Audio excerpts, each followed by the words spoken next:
tak sabar. Dia ingin segera tahu jawaban Dinda. Dinda pun datang dengan dandanan yang cantik. Dinda berjalan ke arah pelayan. "Mbak, reservasi atas nama Hanif di mana ya?" tanya Dinda. "Restoran ini lumayan besar, jadi susah mencari Hanif." "Oh, mari saya antar Mas Hanifnya."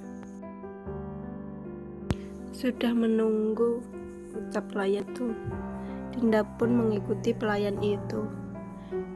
Din, udah sampai," ucap Hanif berdiri dari kursinya. Dia langsung menggeser kursi untuk Dinda tempati. Kak Hanif sweet banget orangnya, kalau mau nolak jadi nggak tega, batin Dinda. "Kakak udah lama nunggunya?" tanya Dinda setelah duduk. "Aku juga baru sampai kok, Din," ucap Hanif bohong. Padahal dia sudah ada di restoran itu sejak setengah jam yang lalu. Dia tak sabar kalau menunggu di rumah. Mau pesan makan sekarang?" tanya Hanif. "Boleh," ucap Dinda. "Mbak," ucap Hanif sambil mengangkat tangan tanda ingin memesan. Pelayan pun langsung menghampiri. "Mau pesan apa?" tanya pelayan itu menyodorkan buku menu. "Aku pesan gurame asam manis 1, minumnya es mochaccino 1. "Kamu apa, Din?" "Aku ini aja, Kak. Ayam lada hitam 1, minumnya teh hijau." "Saya ulangi ya, Kak, pesanannya. Gurame asam manis 1, es mochaccino 1.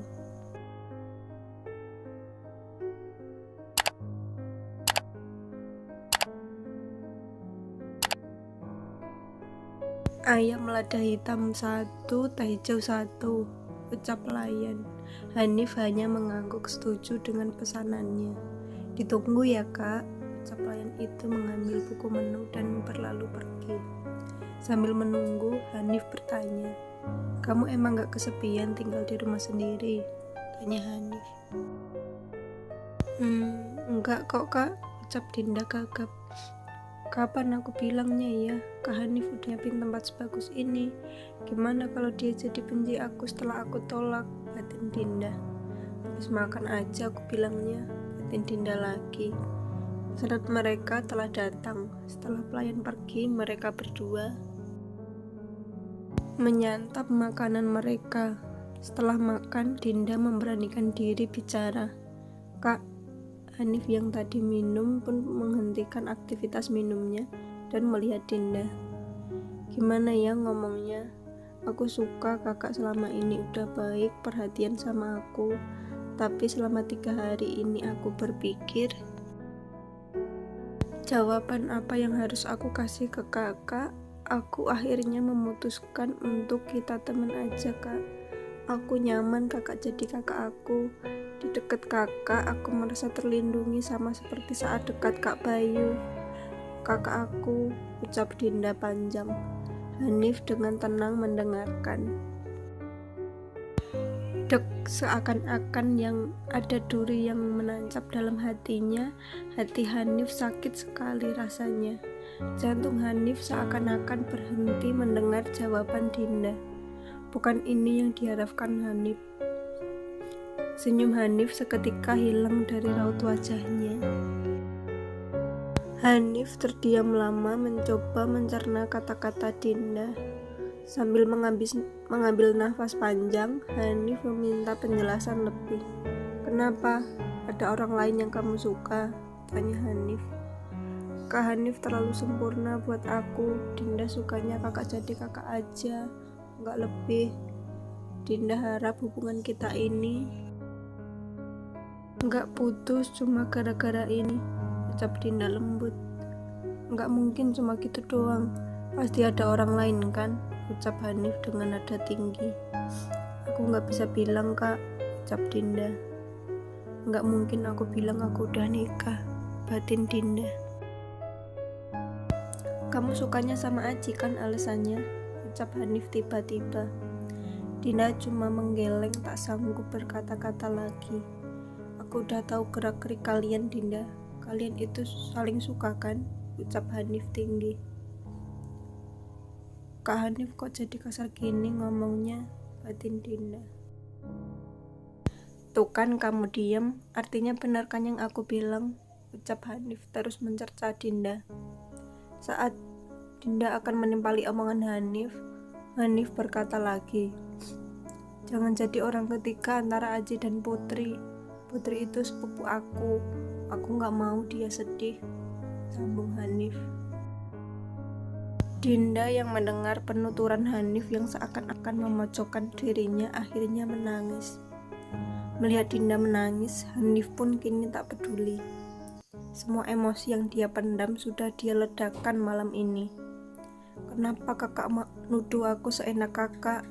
Seakan-akan aku bakal rebut Kak Aji dari Kak Putri. Kenapa kakak jadi berubah? Ucap Dinda berurai air mata. Dinda pikir Kak Hanif orang yang lembut, tapi sama kayak yang lain, lanjut Dinda. Aku benci sama Kak Hanif, ucap Dinda berlari keluar restoran. Hanif hanya diam mematung di kursinya, tak mengejar Dinda. Hatinya sama sakitnya sekarang.